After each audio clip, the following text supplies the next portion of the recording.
Local productions seen on Delta College Public Media are made possible with support from viewers like you. Thank you.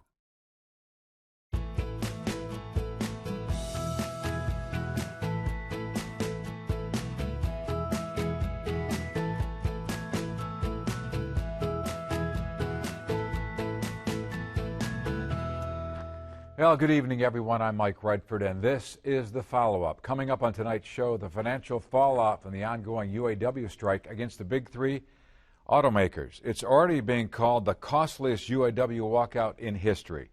Plus, how much of this strike is the result of the automakers' efforts to move to electric vehicles, and is Michigan's infrastructure really ready for EVs? What about interest rates and inflation? What does the future hold? Well, two people who work in the front lines of important economic issues are with us tonight live in our studio. But first, we would like to hear from you, our viewers, to help drive the conversation here on the follow-up. You can do that in a variety of ways via social media on Facebook. You can dial into our follow-up hotline to voice your opinion or suggest future show topics. And you can comment through YouTube as well. And if you'd like to watch any of our past shows, you just click on deltacollegepublicmedia.org. Two guests in studio tonight, as promised. Chris Douglas, a regular here on the show. He is an economics professor with the University of Michigan-Flint. And we have Shay Manawar, a senior analyst with the Anderson Economic Group out of Lansing, Delta College graduate. So in days gone by, nice to have you back again. Good to be back. So I'm going to start with you with the Anderson Economic Group. You have some data hot off the presses. The Anderson Economic Group has really been following this and tracking it. You guys have called it the costliest automotive strike in history. And I'm showing the viewers a little bit of data. Ultimately, after 5 weeks, which ended at midnight on October 19th last Friday, $9.3 billion. That's a lot. And he'll just kind of scroll through the numbers to get the viewers to take a look at that. So, Shay, as you look at those numbers, what do you think about that? What are your thoughts? How do you track the data? And kind of the impact, I guess. Yeah, Mike, back in 2019, when the GM and UAW went on a strike, we looked at the economic impact back then, and the strike lasted 6 weeks, and we noted that there was a significant amount of loss that occurred. And this time around, right before when the announcements were about to happen, we noted that if this strike goes on for 10 days, there will be a significant amount of impact. Now it's been nearly 5 weeks and counting, and as of last week, the economic impact that we're noticing could be up to $9.3 billion, and that doesn't account for the fact that just today, GM UAW struck a plant in Arlington, which is one of the profitable plants for GM that produces one of the most profitable models. So $9.3 billion could look very different at the end of this week. And that's just strictly automotive related. We're really not talking about the trickle down to restaurants, cleaning crews, some of those other companies that support the automotive industry, right? So the number could be much higher, right? Absolutely. When we look at $9.3 billion, we also account for the fact that there is a significant amount of loss happening at different tiers of the industry. So, for instance, many of these plants are also the bread and butter for the regional economies. In Michigan, for instance, Sterling Heights, it's one of the plants where you have generations of workers and retail industry relying on the industry. So when we see any loss in production or in disruption, there is an impact on not just the auto industry, but also those industries that depend on that industry cluster. They mentioned the plant in Arlington, which they announced the strike today. That does the Chevy Escalade, the Cadillac Escalade and the Chevy Suburban and some other large SUVs. And over the weekend, Stellantis, the UAW said we're walking out there, and that produces a pretty significant vehicle as well there. So, Chris, I'm going to talk to you a little bit because General Motors today withdrew its 2023 profit outlook just ahead of the new United Auto Worker walkout at one of the most profitable factories. That's the Stellantis plant in Sterling Heights. Chief Executive Mary Barra told investors the automaker will slow its electric vehicle strategy, put profits ahead of sales targets. And again, the move comes less than 4 hours after GM posted better than expected third quarter results. So do you think some of the record profits are a little misleading as what they're talking about here? So sure, third quarter counts for July, August, and September, so the strike begins mid-September. So sure, the third quarter numbers look good, but it's only picking up the first 2 weeks of the strike before things really get rolling, and the more significant production facilities get shut down. So what'll be interesting to see is what the fourth quarter numbers look like. I'm sure that's going to be a big hit with facilities like the Arlington Assembly Plant being shut down. But the UAW points to record revenues in 2022 for General Motors, a big jump in revenue by about 25%, from like $125 billion to about $156 billion between 21 and 22, which is their justification for getting a big 40% pay increase. Well, there's a couple problems with that observation. First, 2021 is COVID. Things are shut down, sales are slow. So things start to reopen in 2022, you'd expect a big jump in revenue as things catch back up to where they were before the pandemic. You see that in lots of industries like the airline industry, the hotel, tourism industry, and so forth.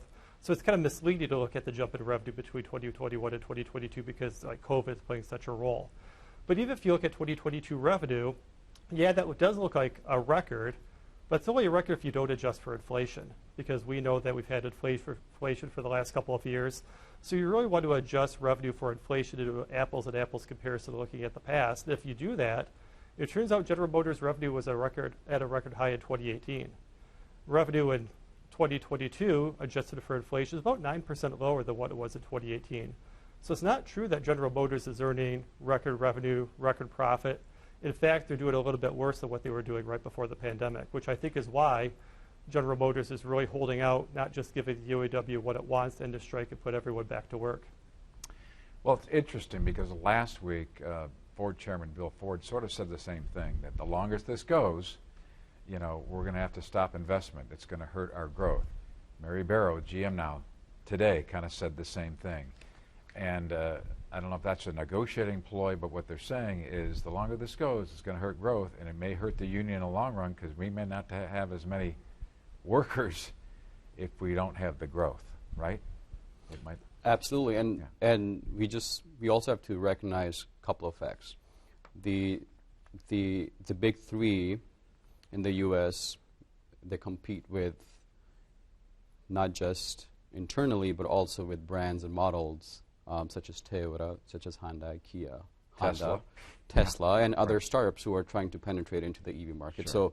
So I do believe that this does pose a little threat in terms of how they can adapt or look at the EV transition because it's a hyper-competitive industry to begin with, A. And B, other brands tend to do well when it comes to certain models or certain segments. And Tesla, for instance, it is the leading EV car manufacturer in the U.S. And then when you look at Ford and when you look at Honda, they have very prominent and very legacy sedans and crossovers. And anytime there's an impact on the production for the big three, guess what? When people aren't able to buy Buicks or Chevys and they still want to buy a car, they will go to the Honda next door and probably invest in a car, and then that shifts the brand loyalty from the big three towards the import brands.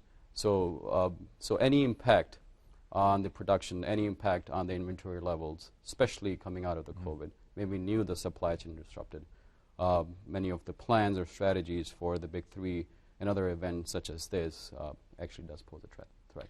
So that's a good point in terms of the EVs. How big is this lack of an agreement focusing on sort of the EVs and the growth of the EV industry? Because I think the workers are trying to say, okay, we need to protect those jobs for the future. It's a bit of a wild card. They may need fewer workers to build the EVs. So how much of it is being held up to say, hey, we have to protect the workers because of this EV industry? Yeah, it's hard to know exactly how much of the strike is due to the EV issue versus other issues. I tend to think the biggest hang-up is that the president of the UAW, Shawn Fain, has really hung his head on that 40% pay increase. He's very bombastic. He wears the shirt that says, "Eat the rich." He goes on Facebook Live on Fridays and gives like rousing talks. And that's a really break from tradition, in that these negotiations would happen behind closed doors, and then both parties would emerge when a tentative deal is reached to put to vote for the UAW membership. But Shawn Fain has been very vocal, saying we want a 40% pay increase, which I think has pushed him into a corner. because General Motors recently released a 23% pay increase over the life of what they would view as the next contract, plus a lot of other benefits like 5 weeks paid vacation, generous 401k contribution, no out-of-pocket health insurance costs. According to General Motors, that would push the average wage of a UAW worker up to about $84,000 a year before profit sharing, bonuses, and so forth. If you factor in those other sources of income, an auto worker might be making $100,000 a year. That sounds like a great deal, I'm sure, to a lot of the rank and file, but it's not that magic 40% number. So perhaps from the standpoint of the UAW leadership, to accept the General Motors current contract proposal, even though it looks really good, that still might look like a capitulation because it's not that 40%. So that might have been a tactical error on the part of the UAW to put out that magic number, because if General Motors can't meet that 40% number, which I don't think they can, given their revenue and given their market share, the UAW is going to look like they capitulate if they accept something less. It'll be interesting because right now you're getting to the months that into November, closer to Thanksgiving, if they're still out, it gets colder, and the workers are getting, what, $500 a week in strike pay. That gets harder, so you wonder how they're going to hold up. And again, we're at day 41 in 2019. The last strike was only 40 days, so it'll be interesting to see how that plays. Yeah, one thing to mention too is Sean Fain, he won his election by a very, very small margin. So usually when you win an election by a small margin, you would try to have a compromise, but that doesn't seem like what he's doing. He's really pushing hard. And like you said, it's going to start getting cold to walk the picket line. Strike pay is about 25% or so of a worker's usual pay. Holidays are coming up, Thanksgiving, Christmas. You got some major expenses. Taking a 23% pay increase is going to start to look good, I think, to a lot of rank and file. So it'll be interesting in the holidays when it's cold. People have to buy Christmas presents. If there's not some pressure, especially from the half of the UAW who did not vote for Sean Fain, to really demand a vote on the latest General Motors proposal. And according to a recent Harris poll that I read, the majority of Americans, while they sort of support the union over the automakers, they have said they kind of like what GM has done in terms of they feel this is a fair contract. Yeah, I think Americans want to support the worker. So when you hear like Sean Fain talk about poverty wages, you kind of feel for the worker.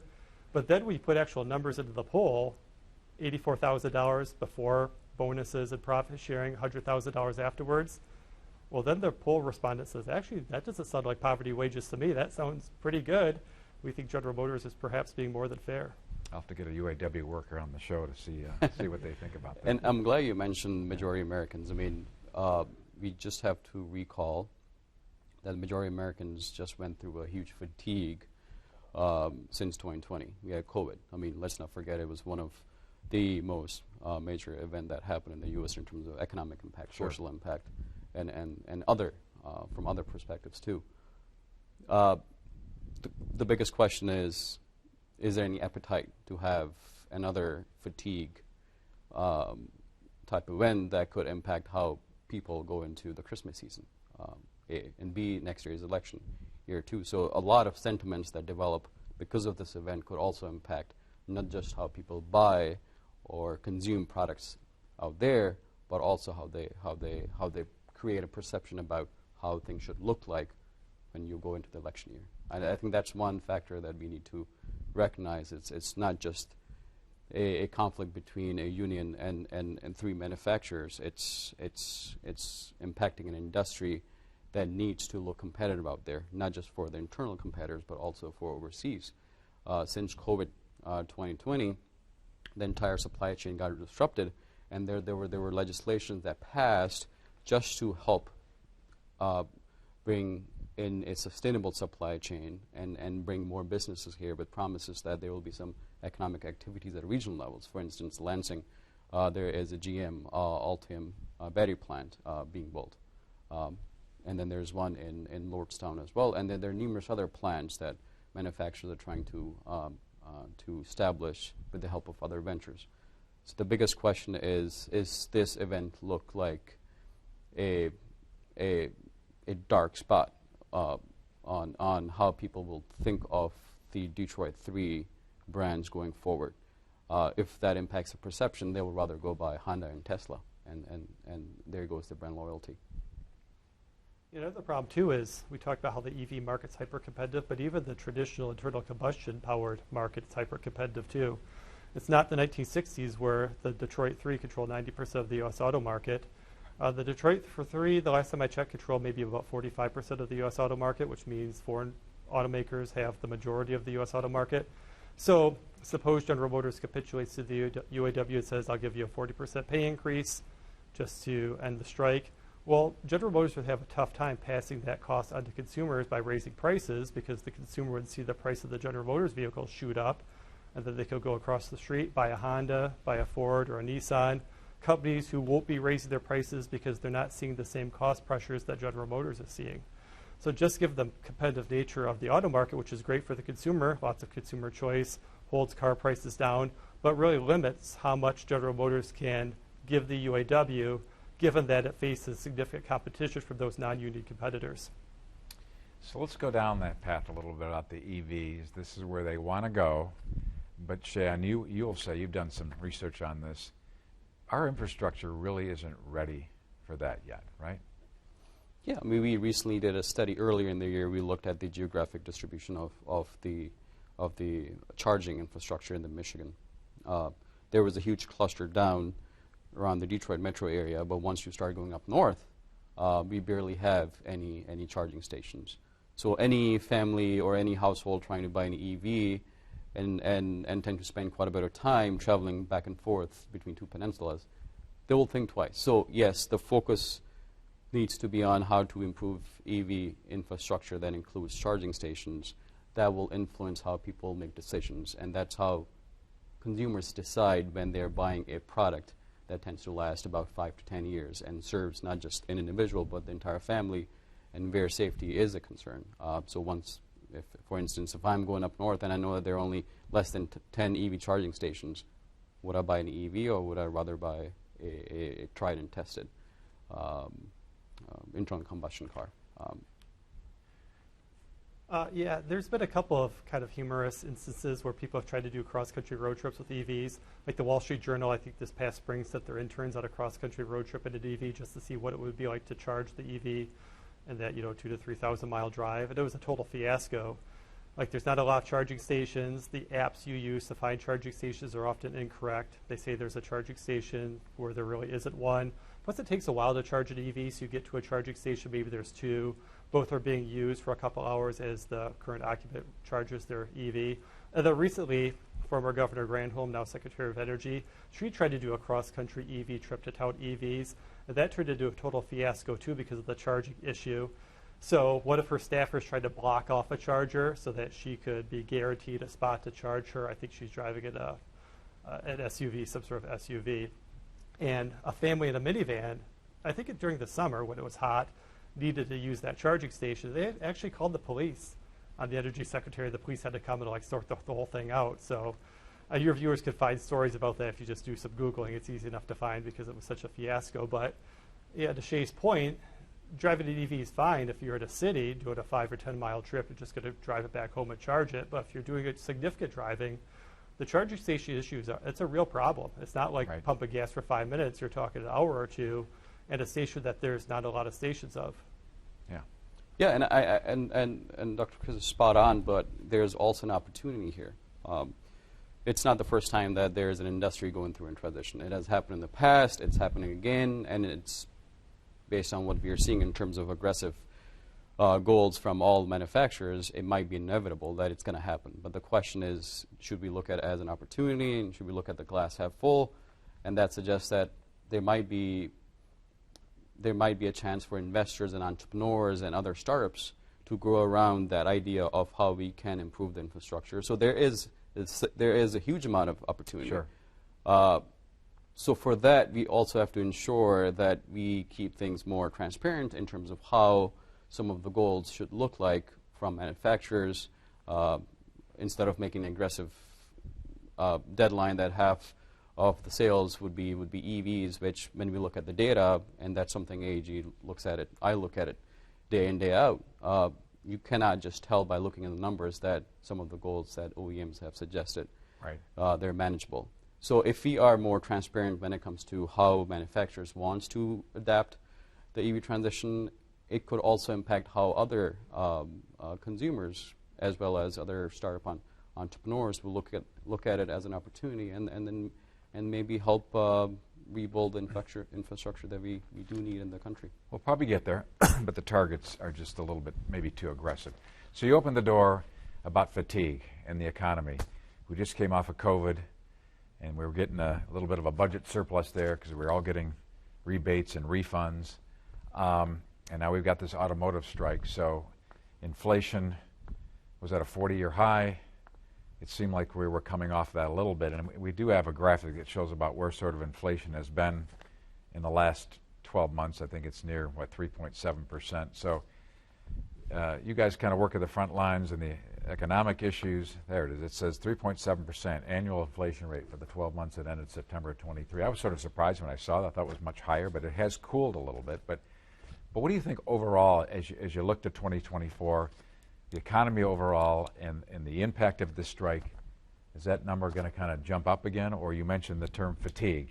I don't want to see it go up to 8-9%. Any thoughts on that? Yeah, I tend to think Americans have crisis fatigue because starting with COVID, it's just been one crisis after another. We have COVID. You hope that that's going to end with the vaccines. Then you have inflation. Then you have the Ukrainian war. Now you have Israel, Hamas. It's just one crisis after another. And at some point, I kind of feel like there's not a whole lot more crises the American public can take without just being totally fatigued. So the 3.7% number, that's good. It's closer to the Federal Reserve's 2% target. But something your viewers should be aware of is that when we talk about inflation falling, it's not like prices get back to where they were in 2019 before the pandemic. When inflation falls, all that means is prices are rising more slowly than what they were, say, in 2022. 8% inflation means prices are rising by 8% every year. Every year it takes 8% more dollars to buy what the previous year could buy. Well, if inflation is 3.7%, what that says is, well, prices are only rising by 3.7% instead, but prices are still rising. So you look at the average price of a new car, $48,000. Median price of a home in the U.S., about $400,000 to $10,000. Slowing inflation just says, well, the price of goods like that just rise more slowly than what they did a couple of years ago. It's not necessarily the case that they fall back to where they were before the pandemic. And at some point, you tend to think the consumer is going to be constrained because of both high prices and high interest rates. So to finance a brand new car right now, you'll be paid an interest rate of 8-9%. Which might mean that your new car payment just for one new car, $800-900 a month. If you have a family, 2 new cars, a mortgage payment at an 8% interest rate, to buy the median price house in the U.S. Would cost you about $2,700 a month in terms of the monthly payment. So just 2 cars plus a house, you're talking about a monthly payment of nearly $4,500. At some point, the consumer is just going to run into a big budget crunch. I think that's why people are worried about a recession, even though right now the economy looks pretty good. Low unemployment, inflation slowing down, plus pretty robust economic growth, meaning pretty robust growth in the production of goods and services. So right now, 2023, it looks good, but the worry is how much longer can these trends continue until something maybe breaks? So what are you seeing with the AEG, as you call it, the Anderson Economic Group? What does your research and data say about sort of consumer confidence out there? Yeah, and when we look at consumers, we just don't talk about buying consumers. We also look at small businesses. I mean, every time we talk about high inflation or growing interest rates, we also look at how it will discourage existing small business owners and maybe future small business owners. And that's one of the most important things that we need to note when we talk about the regional economies. I mean, small mom and pop shops. I mean, I grew up in a household where my mom was an entrepreneur, and then every time there was any impact on the pricing, we typically never thought about what the inflation rate is or what the interest rate is. We looked at our budget constraints. Can we buy X amount of numbers that what we were supposed to be buying a few months ago? When we couldn't, that impact our buying decisions, and then that decided if she wants to grow her business, if she wants to scale it down. And at times, I think we need to think of how any impact on inflation or any impact on pricing can discourage small businesses who may be so much focused on how they can just buy products and service their customers and existing clientele. And if that doesn't happen, it leads to frustration. And on the top of that, if they are not able to buy an affordable vehicle or if they're not able to afford their mortgage, it calls for trouble, especially going to the election year. Yeah, I agree. It's interesting because when you look at the economic numbers, 3.8% unemployment, 3.7% inflation, the Federal Reserve District Bank in Atlanta estimates that third quarter GDP growth, gross domestic product growth, is nearly 5.5%, which is just astronomically high. All the numbers suggest economic boom, but the last time we had an economic boom was in the late 1990s, and as someone who was alive in the late 1990s, you gotta really feel people's optimism about how great the economy was, the new millennium.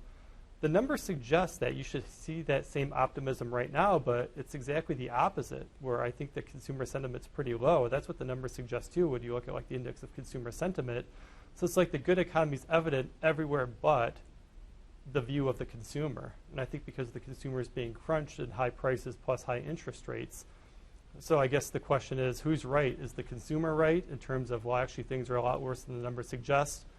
Or the consumer is wrong and the number is right, and this is really a robust economy that shows no signs of slowing down.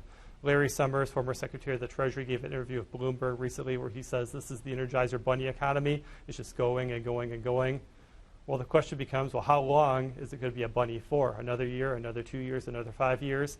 Because there's another famous economist, Herb Stein, who worked in the Nixon administration. He said, well, everything that's unsustainable eventually stops.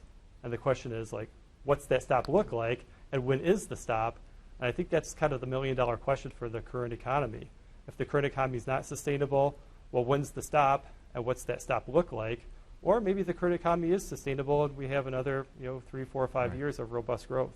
In about the minute that we have, Shay, how would you cap sort of this conversation? I hate to use the term recession. If it wasn't for this automotive strike, wouldn't we be in a better position? But we're sort of not right now. So in sort of the 45 seconds we have, how do you want to cap this conversation? Well, last time UAW and GM went on a strike, Michigan experienced a single quarter recession.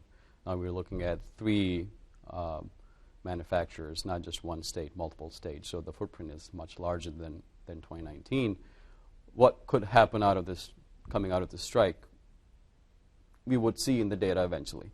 But the spillover effect of any of such event is significant, and as of last week, it was $9.3 billion in economic losses. Shay Manawar from Anderson Economic Group. Chris Douglas, economics professor at the University of Michigan-Flint. You guys make a good team. I know the viewers learned a lot. I certainly did, so thanks for coming in. Appreciate it. And that's our show tonight. Be sure to join us again next week for the follow-up. As the fighting in Israel goes on, what's the impact on local families? We'll have that next week right here on the follow-up. Have a good night.